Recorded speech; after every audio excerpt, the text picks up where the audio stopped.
Boa noite a todos vocês, Shana Tová, um feliz ano novo. E nós estamos mais uma vez reunidos nesse ano especial, ano de Akhel, ano de congregação, atendendo o pedido, a convocação do Rebbe, que exortou a todos com uma campanha muito intensa de congregar durante esse ano especial, um ano que acontece uma vez a cada 7 anos, um ano de congregação, e isso vigorava de forma efetiva na época do templo, quando os judeus se reuniam todos no pátio do Beit HaMikdash, do templo sagrado, em Jerusalém, para escutar palavras de Torá da boca do rei. E era uma mitzvah que todos participassem, homens, mulheres, crianças. Isso era um evento muito impactante que deixava uma forte impressão na alma de todos. Hoje em dia, por enquanto, na ausência do Beit HaMikdash, nós ainda estamos impossibilitados de cumprir essa mitzvah efetivamente em termos práticos, mas o espírito da coisa, o significado da mitzvah, o lado espiritual dela, como nos explica o Rebbe, ele continua presente em todas as épocas, em qualquer lugar, e não somente no início do ano de Akhel, mas durante o ano todo. Para se ter uma ideia da importância disso, em cada um desses encontros nós vamos procurar trazer algumas palavras que o Rebbe proferiu a respeito da importância do ano de Akhel e de aproveitá-lo ao máximo, um ano que tem um potencial dentro de si enorme, e ele possibilita uma não só união comunitária, mas um fortalecimento do judaísmo nos nossos corações, fortalecer o sentimento judaico em todos. E aqui, traduzindo algumas palavras do Rebbe, quando ele traz o versículo bíblico e nos fala que o rei, ele lia trechos da Torá, likro beoznehem, aos ouvidos de todo o povo lá presente, homens, mulheres, crianças. Então o Rebbe diz que a exemplo disso, cada um de nós deve procurar fazer isso em especial durante esse ano, leashmia et divrei Torá u mitzvotea, procurar transmitir aos ouvidos de todos aqueles que estejam dispostos a escutar palavras de Torá, palavras de fortalecimento das mitzvot, da observância dos preceitos bíblicos, bechol makom sheyado magat, que cada um faça isso em todo lugar possível, onde ele tem alcance, onde ele tem influência, o indivíduo. Ish behetem ledargato matzavo. Cada pessoa de acordo com o seu nível, de acordo com sua habilidade e os seus talentos. Alguém pode ensinar conceitos mais profundos, outros talvez uma ideia mais simples, mas não importa. O principal é congregar em torno desses valores sagrados, valores da Torá. E o Rebbe diz, faça ouvir essas palavras, que essas palavras cheguem aos ouvidos da audiência, não é? Betokef ubertzinut, fale com firmeza, convicção e com seriedade. Ve'ad shedavar yitzor roshem amok ve'ashpa'a memushechet al hashomim. E o Rebbe nos diz que essas palavras devem ser transmitidas de forma tal que elas criem um impacto, uma impressão profunda sobre os ouvintes e tenham uma influência contínua, uma influência prolongada sobre todos aqueles que escutam essas mensagens, e não só uma inspiração, mas uma influência que vai se manifestar, se expressar, que vai se refletir no dia a dia, ou seja, procurar transmitir mensagens que acrescentem, agreguem valor na nossa vida cotidiana, transmitindo valores sagrados que a gente possa implementar no nosso dia a dia, no nosso cotidiano, bemeshech kol hashana, durante o ano inteiro. E não só durante esse ano, nos diz o Rebbe, uma vez que a mitzvah do Akhel acontecia uma vez a cada 7 anos, então o efeito prolongado e o impacto desses encontros, dessas reuniões, no nosso caso reuniões e encontros virtuais, deve ser algo que se estenda a influência bemeshech kol sheva shanim, no decorrer dos próximos 7 anos, desde esse ano de Akhel, de congregação, até o próximo, que vai ser daqui 7 anos, e lá com certeza nós já vamos celebrar, e quem sabe ainda no decorrer desse ano de Akhel, celebrar essa congregação no pátio do terceiro Beit HaMikdash. O Rebbe nos diz que isso influencia as pessoas, Beit Nahagut HaMevusseset, para uma melhora de vida, de qualidade de vida espiritual, um comportamento baseado na reverência a Deus, conforme consta no versículo bíblico que fala do Akhel, e que isso se expresse e se reflita na nossa vida num acréscimo de limud da Torá, B'kiyum HaMitzvot, de estudo da Torá, de cumprimento dos preceitos.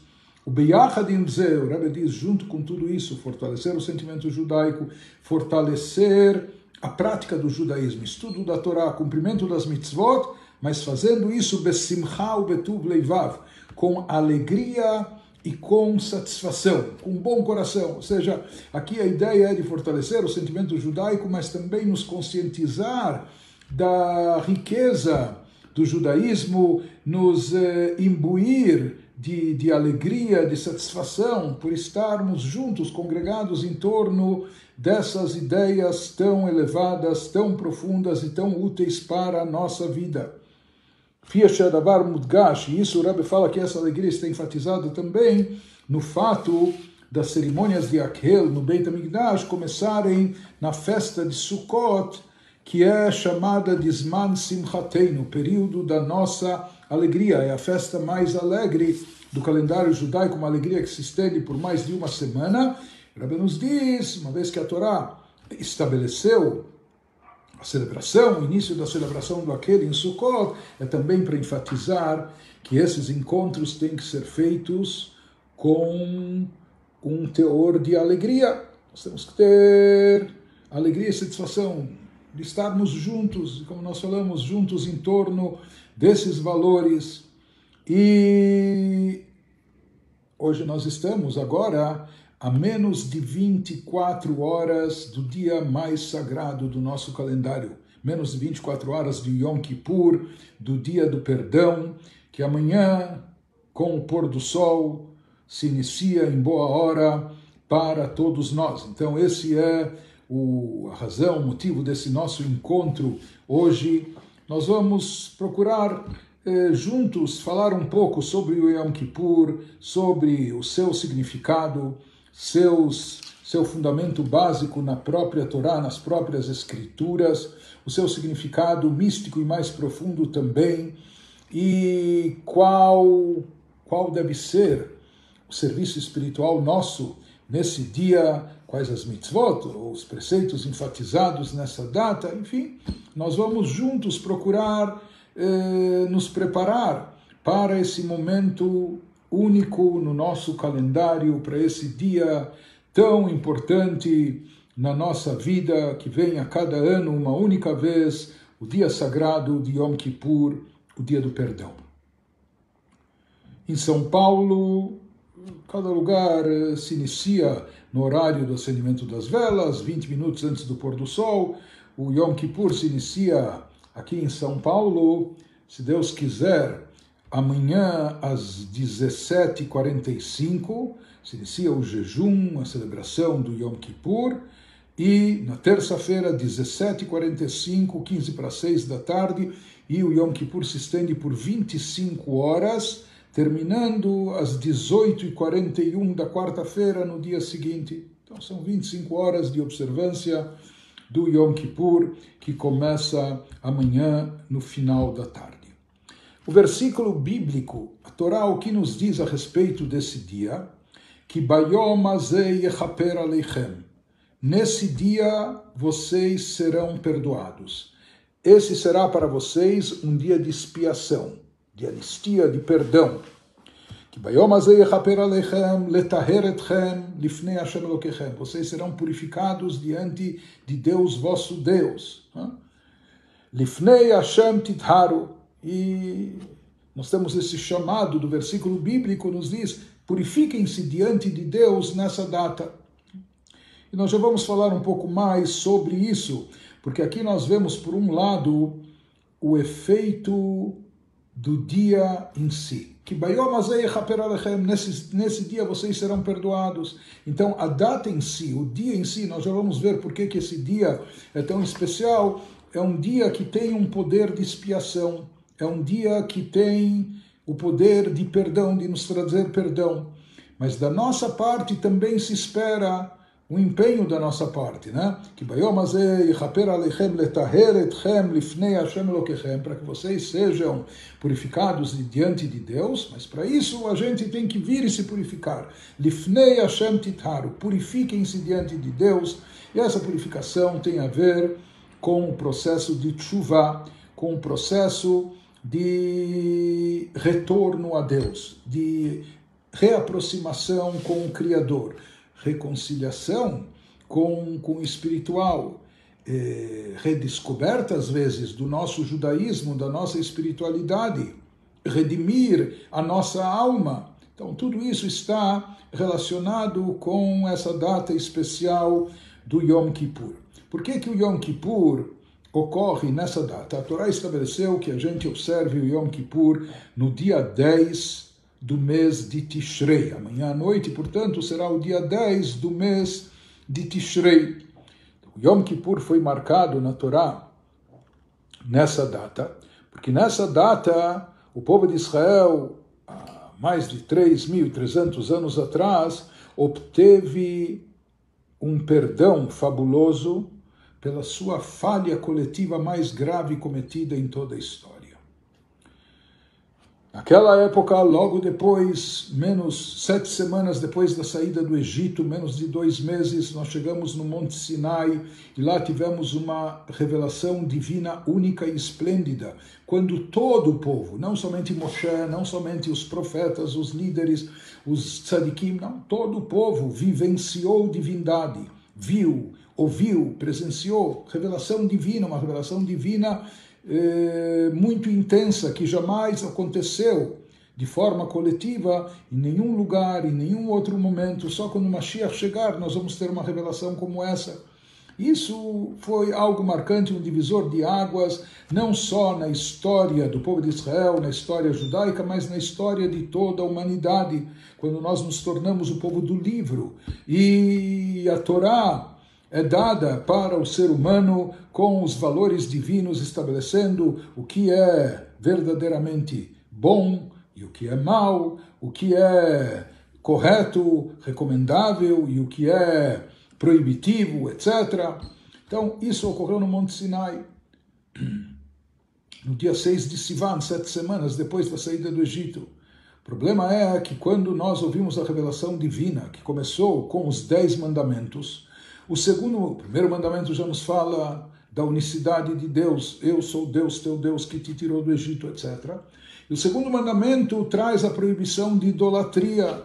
Deus, como dizendo, eu sou Deus, teu Deus, Deus é um e único, não tenham ídolos, estatuetas, não cultuem Avodah Zará, idolatria, que isso é a coisa mais grave no judaísmo, não é? Trair o conceito de monoteísmo, da unicidade de Deus, de um Deus único. E pasmem, acho que todo mundo conhece a história, apenas 40 dias depois que todo o povo de Israel escutou isso, por assim dizer, entre aspas, da boca de Deus, escutou essa revelação divina intensa, etc., vivenciou, houve lá um erro de cálculo, houve um mal-entendido quanto à volta de Moshe para o acampamento, etc. Eles se equivocaram, ou foi algo até também induzido, provocado, imaginaram que Moshe não volta mais, etc. Em resumo, de repente, havia uma turma infiltrada de conversos que eles eram egípcios que aderiram ao povo judeu quando viram, sabe, nós queremos fazer parte do time que está ganhando, chamado Erev Rav, e eles acabaram incitando e induzindo os judeus a praticarem idolatria.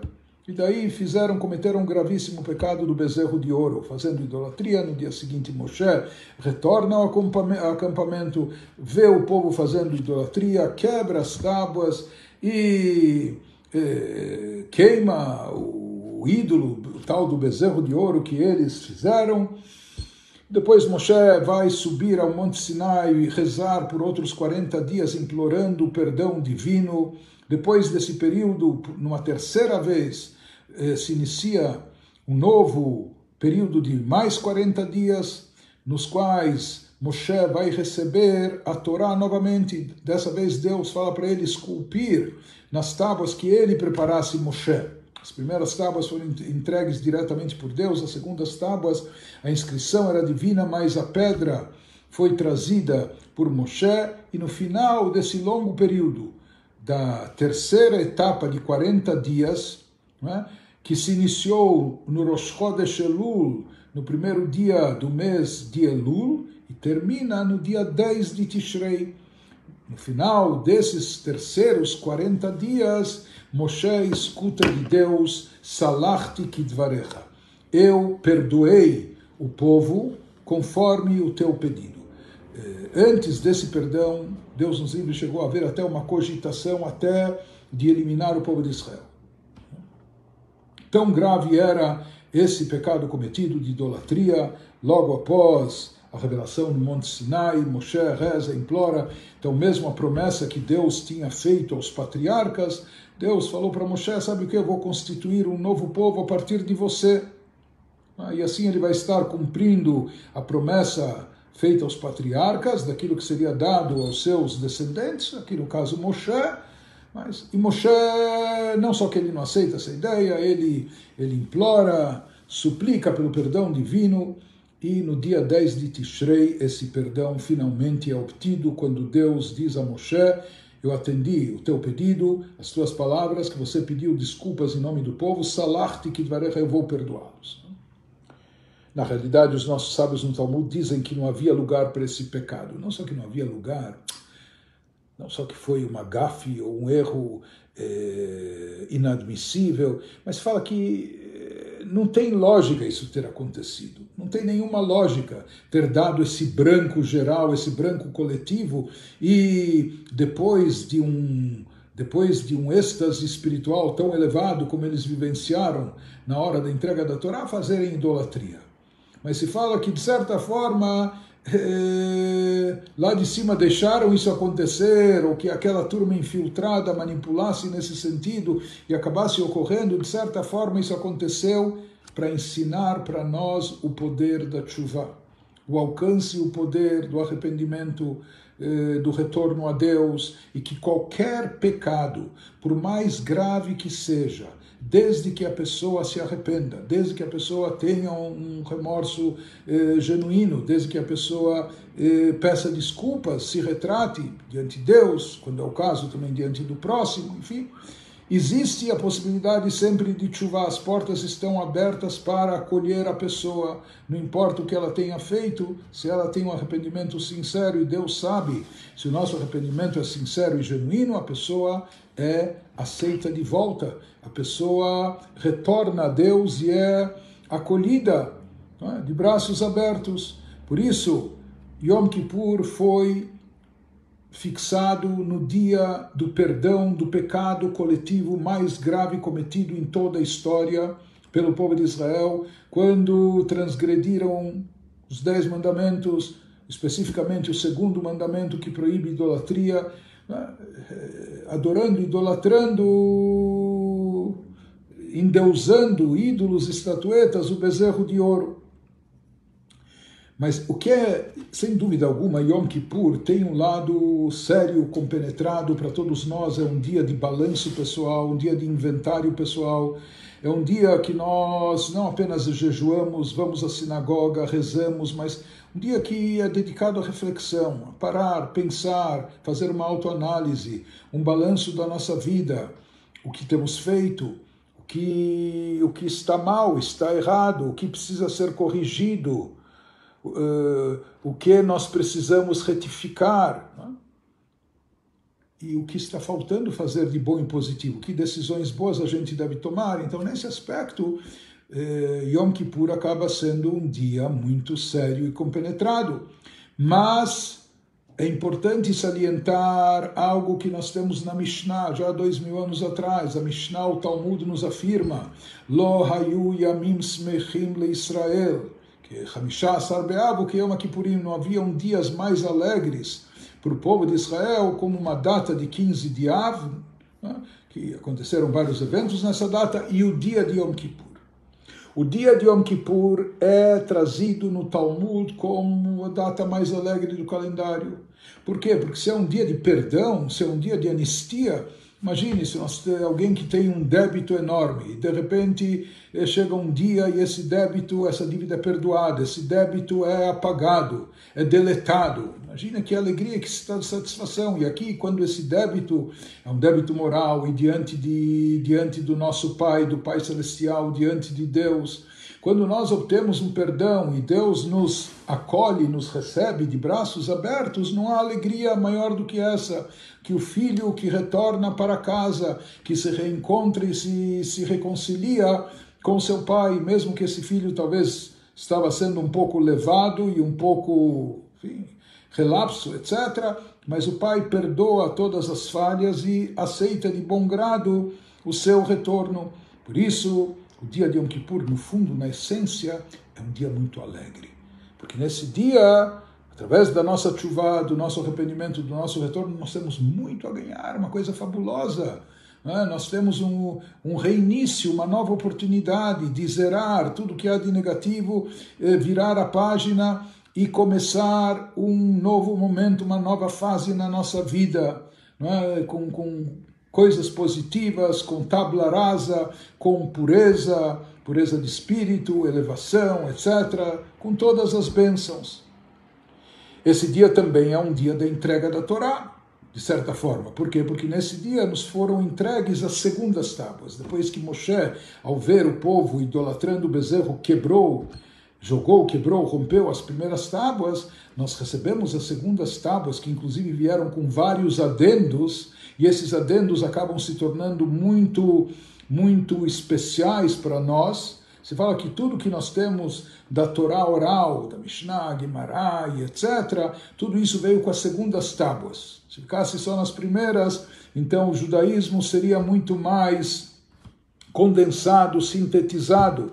Mas, para nossa alegria e satisfação, aqui o judaísmo ficou ampliado com explicações, com aprofundamento, etc. E tudo isso veio nas segundas tábuas, como até uma forma de retificação, não como castigo e punição, que então foram dados mais Torá, mais judaísmo. Não, pelo contrário, como uma compensação, um fortalecimento espiritual, como uma aceitação da nossa tchuvá, do nosso retorno, do nosso reencontro com Deus, como um sinal de que a nossa tchuvá foi aceita e nós vamos estar mais próximos. O dia de Yom Kippur é chamado na nossa literatura de Yom HaKadosh, o dia santo, o dia sagrado, o dia mais sagrado do ano. O Yom Kippur é chamado nas escrituras, na Torá, de Shabbat Shabbaton. Se o dia do Shabbat é um dia sagrado, um dia de elevação espiritual, o Yom Kippur é chamado o Shabbat Shabbaton, o Shabbat do Shabbat. Entre os Shabbatot, o Shabbat do Shabbatot. Uma santidade e uma elevação extrema, mais elevada do que o comum, normal, semanal do Shabbat, o grande Shabbat entre todos os Shabbatot. E uma das coisas especiais no Yom Kippur é que ele ocorre uma única vez por ano. Isso, de fato, está escrito na Torá e é trazido na nossa liturgia, Achat Bashana, que todo o ritual do Yom Kippur é algo único. É uma vez no ano, mas também é único no ano. Isso tem um significado mais profundo também. Nós vamos ver, em termos místicos e espirituais, que um aspecto único, especialíssimo da nossa alma, da nossa espiritualidade, ele se revela e se manifesta apenas e tão somente nessa data, no dia de Yom Kippur.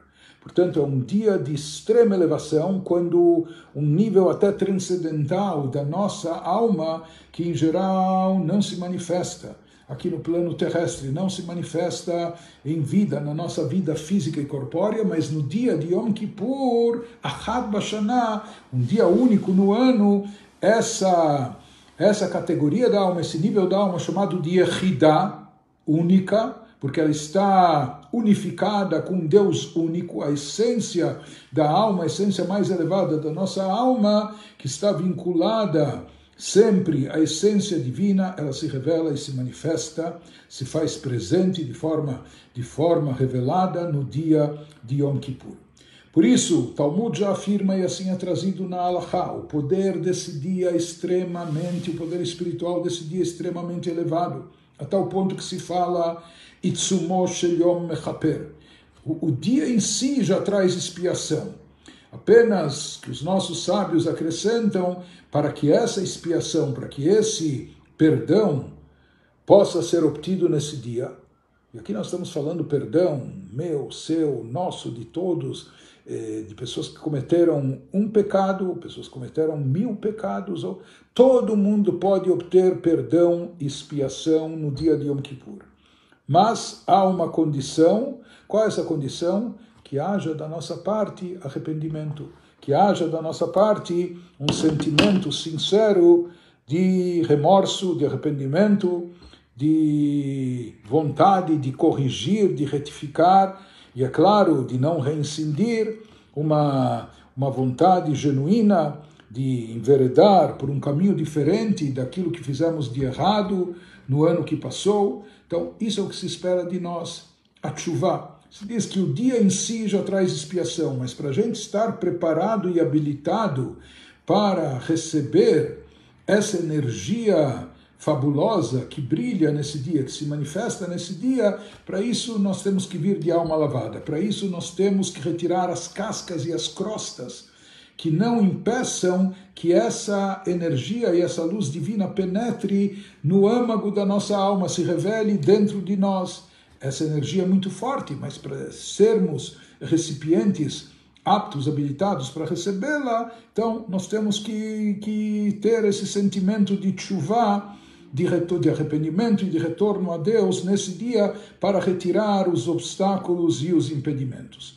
Tecnicamente, nesse dia, nós temos aquelas coisas que a gente se abstém delas, né? Nesse dia nós não comemos, não bebemos, não nos banhamos ou não nos lavamos, não untamos o corpo, não passamos perfumes, cremes ou o que for, não calçamos sapatos de couro, não mantemos relações conjugais e não fazemos todos os trabalhos que são proibitivos também no Shabat. E assim é observado o dia de Yom Kippur. Por isso também se fala que nesse dia a gente se desprende do plano terrestre, do plano físico e corpóreo, a tal ponto que se fala que nesse dia nós até chegamos a nos assemelhar aos anjos, né? O lado físico, que envolve comida, bebida, prazer, banho, etc. Tudo isso a gente se abstém em Yom Kippur. Então, isso dá vazão à nossa espiritualidade, isso nos desvincula, nos tira do plano terrestre que nós estamos, às vezes, tão imersos nele durante todo o ano e nos faz assemelhar a anjos. Por isso também muitos costumam, como sinal de pureza, ou evocando também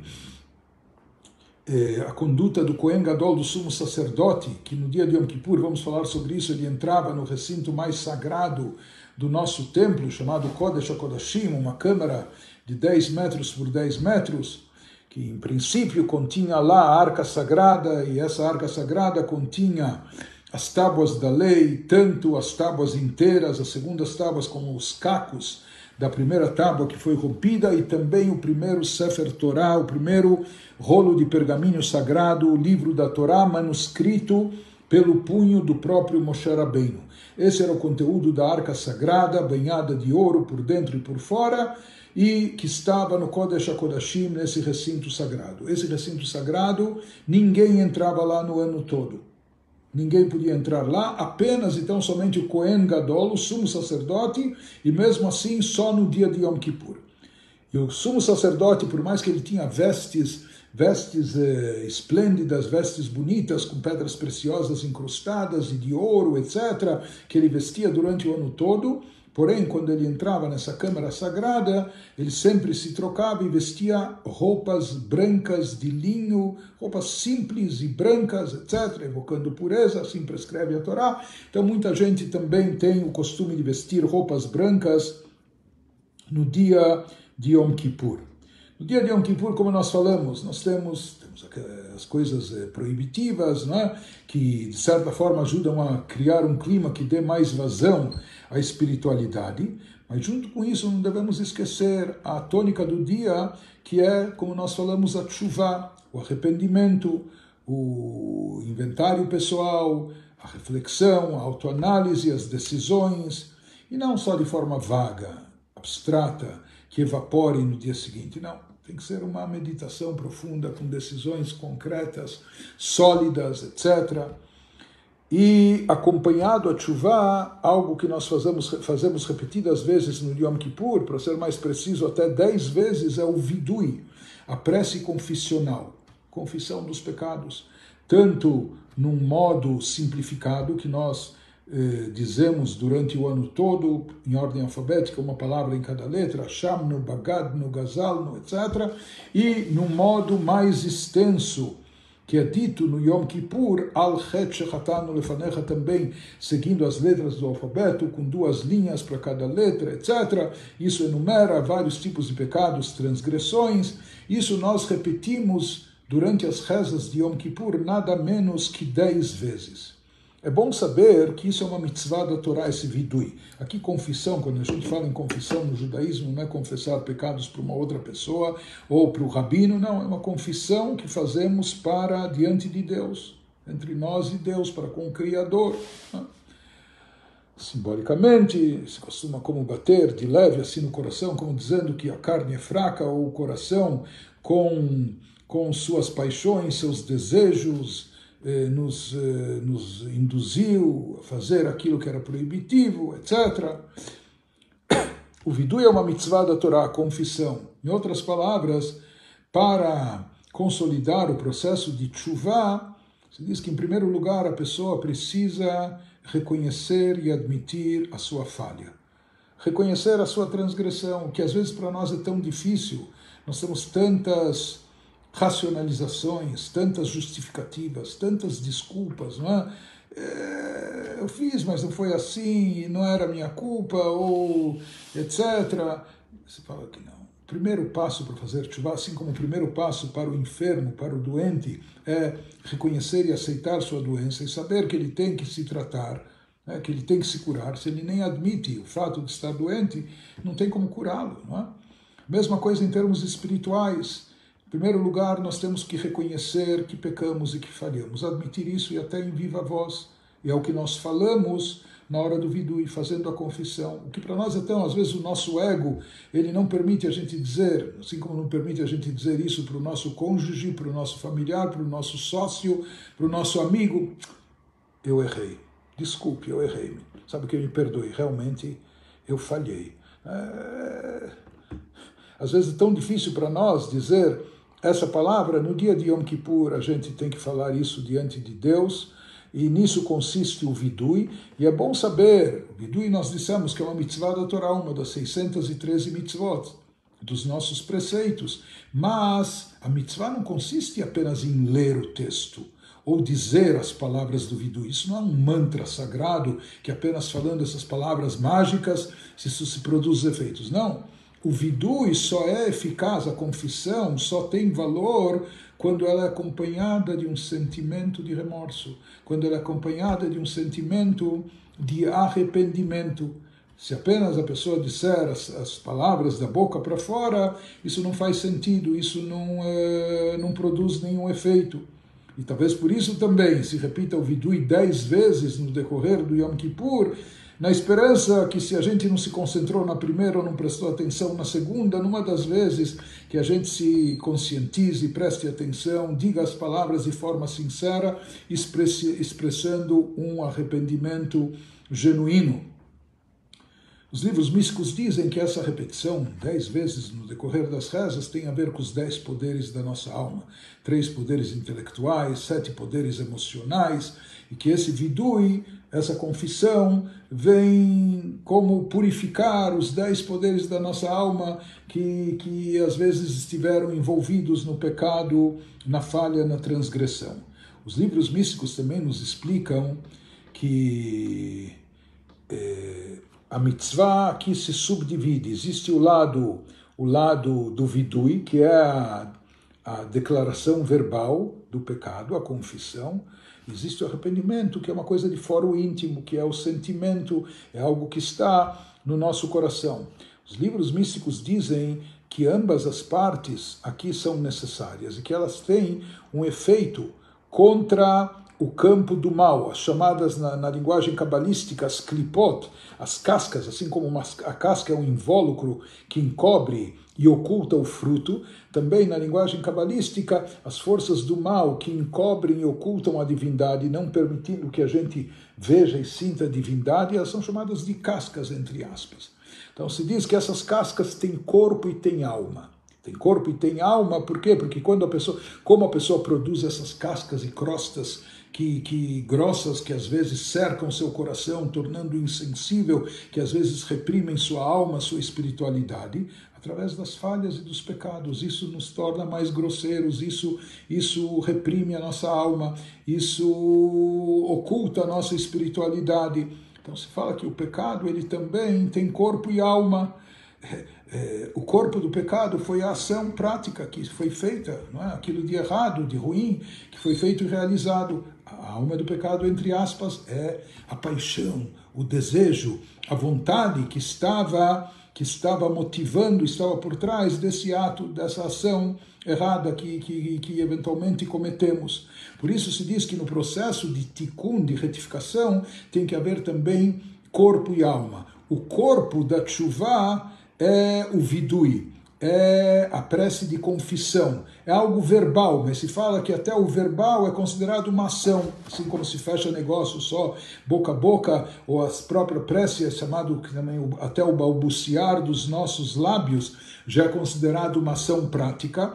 Então, através do vidui, com isso nós estamos eliminando o corpo das klipot, das cascas do pecado, e através do sentimento de remorso, através do sentimento de arrependimento, com isso nós estamos eliminando a alma do pecado das klipot, que era a motivação que induziu a falha, etc.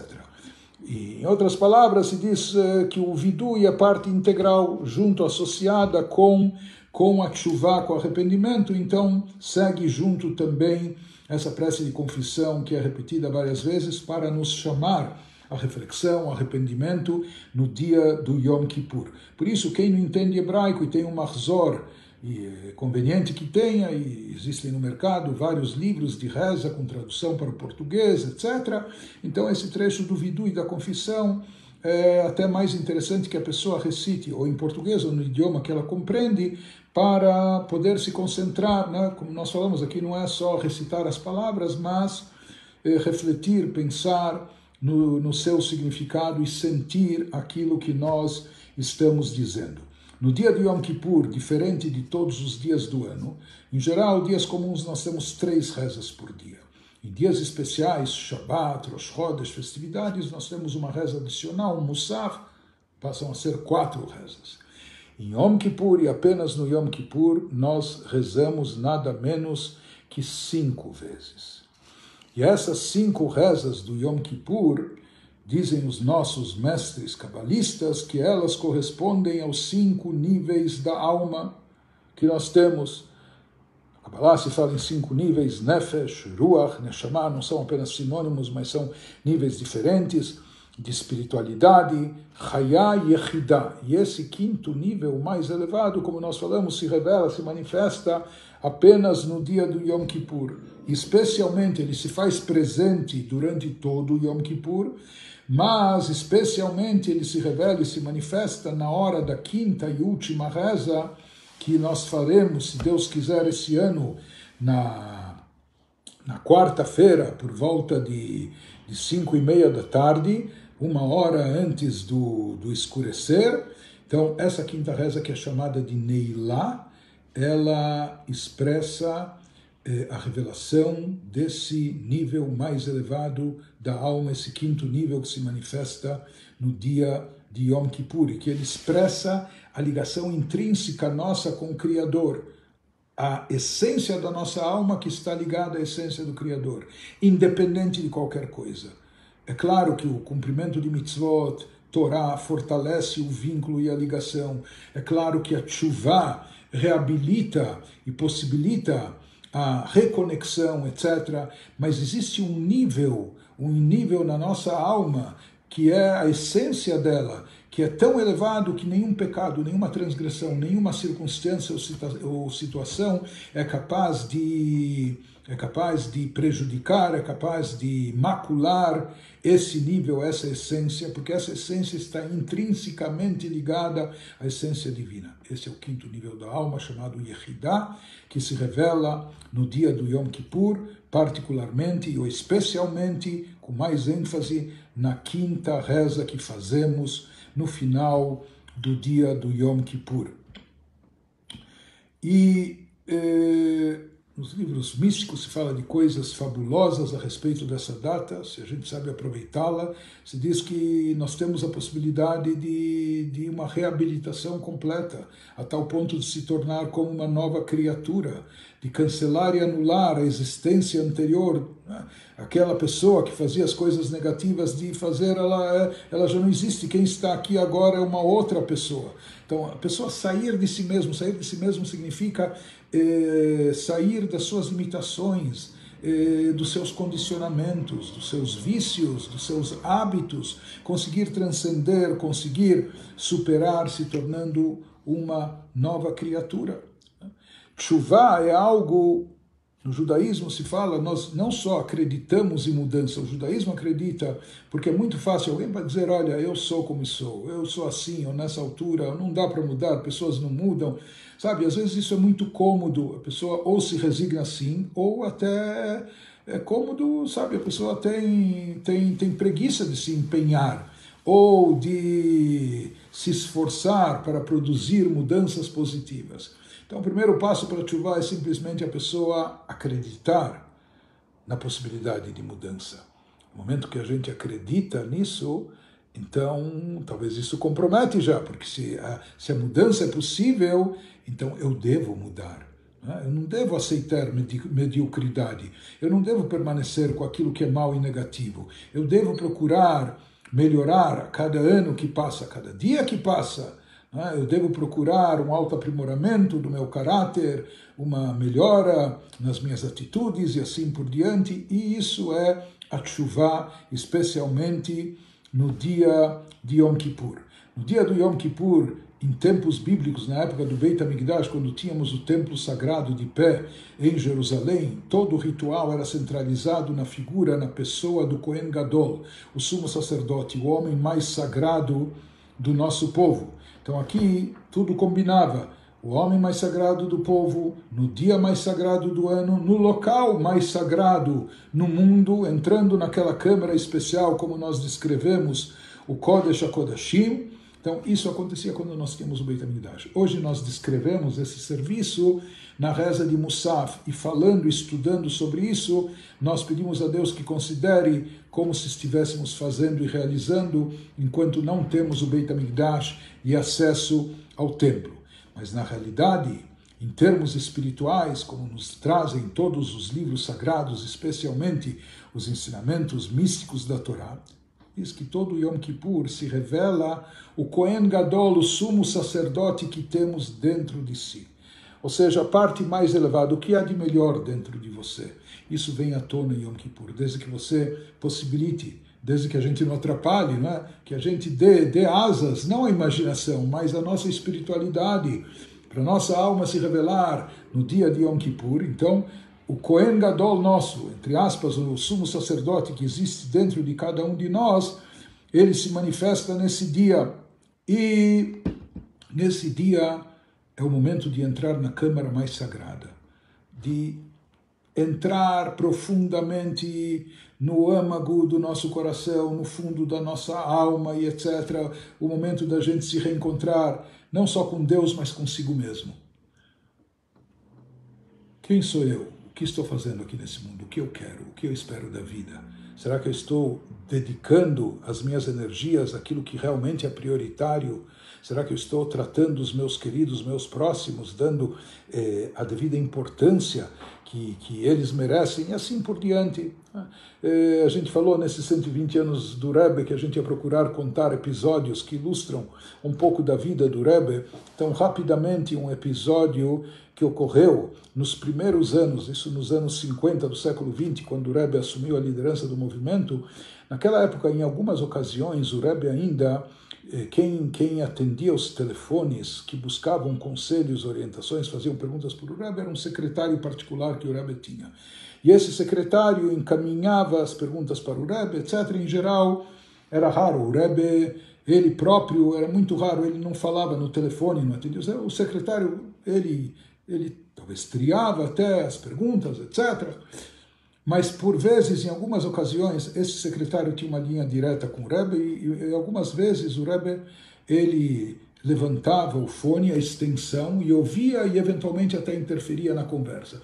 Se conta, me parece, eu não me lembro agora todos os detalhes com precisão, me parece que era um jovem rabino, se não me engano, na cidade de Baltimore, nos Estados Unidos, enfim, numa cidade americana, e esse rabino, ele tinha uma formação dupla, ele estudou em Yeshiva University, nos Estados Unidos tem Yeshivot, que tem universidade também, me parece que além de ordenação rabínica, ele também tinha diploma de psicologia, e depois de ter atuado numa comunidade local durante alguns anos, ele estava num dilema.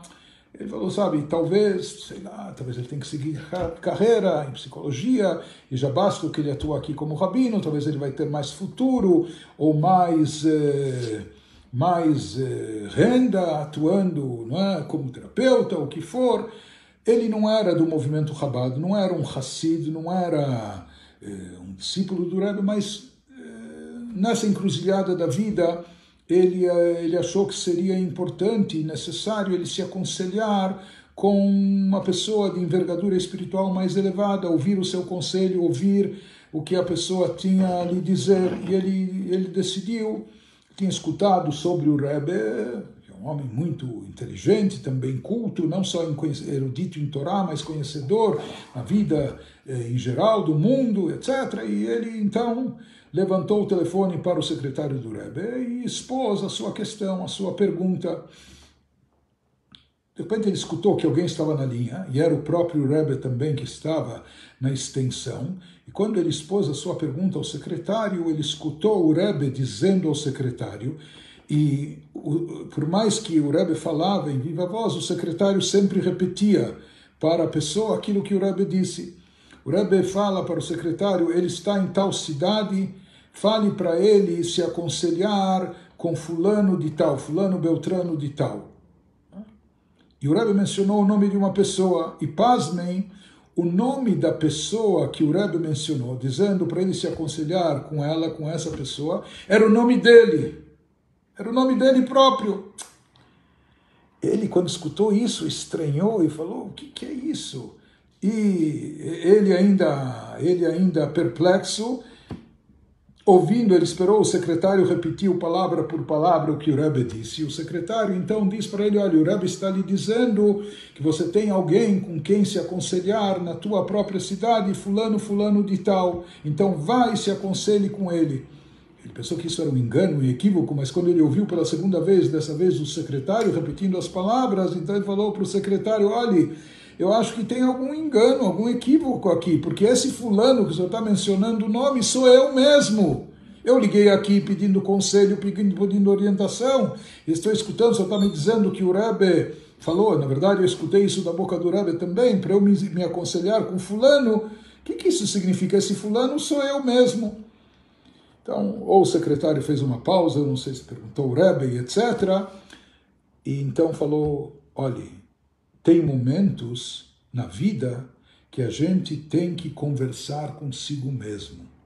Tem momentos na vida que a gente tem que penetrar no íntimo do nosso coração, no âmago da nossa alma e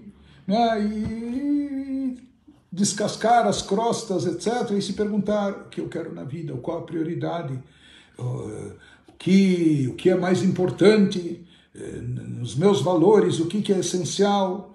Então, tem momentos na vida que a gente não pode nem deve ser superficial, e pelo visto tem momentos também que não basta você buscar ideias ou respostas ou conselhos lá fora, às vezes a resposta está dentro de ti. Você tem que buscar ela dentro de você mesmo. Para isso, sabe, às vezes a gente está tão consumido pelo dia a dia, às vezes a gente é exigido por todos ou fora, ou às vezes a gente está vivendo em função dos outros ou para outros, etc. E a gente esquece da nossa própria identidade, quem somos nós, o que devemos ser, o que podemos ser, o que queremos ser. Né? Então tem momentos que a pessoa tem que conversar consigo mesmo. Daí ele entendeu que esse também era o conselho que o Rebbe estava dando para ele. Antes de buscar orientação e conselho fora, converse consigo mesmo. Veja o que você realmente quer da vida. Qual é o seu talento? Qual é a sua vocação? O que você prefere? Converse consigo mesmo. Se aconselhe consigo mesmo, você vai encontrar a resposta. E de certa forma, o dia do Yom Kippur é o dia que cada um de nós se torna o seu sumo sacerdote e entra na Câmara Sagrada. A Câmara Sagrada é o reduto mais íntimo do nosso coração, o âmago da nossa alma. Esse é o momento da gente refletir, da gente se vincular aos nossos valores mais profundos, mais elevados, da gente resgatar as nossas origens, os nossos princípios, os nossos valores. Muitas vezes nós nos desgarramos, mudamos de rota. Então esse é o momento da gente se realinhar, da gente falar e conversar consigo mesmo, entrar na câmara mais sagrada do nosso coração, da nossa alma, para tomar as decisões certas. E como nós falamos, especialmente na última hora do Yom Kippur, na hora da Neilá, Neilá significa fechamento. Então, de acordo com os livros, nessa hora as portas se fecham e cada um está sós, por assim dizer, tete a tete com Deus na intimidade. Esse é um momento que se fala que nem anjos podem entrar e interferir. Esse é o momento sublime, mais elevado, o momento final do Yom Kippur, que é chamado, que é essa reza de Neilá. E no final dela nós fazemos de forma solene declaração de fé, quando nós em alto brado clamamos o Shema Israel, declaramos a nossa fé em Deus único, Shema Israel Hashem Elokeinu Hashem Echad, repetimos 3 vezes a frase seguinte do Shema Baruch Shem Kevod, depois 7 vezes Hashem Elokim, etc. Temos o toque do shofar, enfim, e assim termina e se conclui isso na quarta-feira, por volta de 20 para 7, nós vamos estar então terminando o jejum de Yom Kippur, mas o dia sagrado de Yom Kippur, o dia da expiação, o dia do perdão, e depois nós vamos estar não só fazendo uma refeição de quebra-jejum, mas essa refeição de Yom Kippur é uma refeição festiva, que inclusive se fala nos livros místicos que ela tem um efeito de atrair a santidade e elevação do Yom Kippur nas coisas físicas, materiais, corpóreas, ou seja, que toda essa espiritualidade não fique apenas no plano abstrato, mas que a gente leve e traga consigo isso para o nosso dia a dia. Inclusive se fala que a refeição pós-Yom Kippur, de forma farta, também é uma maneira de atrair fartura e abundância na nossa vida, nesse ano que está se iniciando, mas o principal, quando chega o Yom Kippur, vamos aproveitar bem essa data. Vamos abrir os nossos corações, vamos rezar com compenetração, vamos prestar atenção nas palavras da reza. Se para alguns a reza é muito formal, então reze à sua maneira, com as suas palavras, mas vamos meditar, vamos nos concentrar, vamos fazer essa autoanálise, esse balanço pessoal. Vamos nos arrepender daquilo que precisamos arrepender. Vamos aproveitar essa chance de nos redimir, que Deus nos dá, essa oportunidade maravilhosa, né, de perdão, de expiação.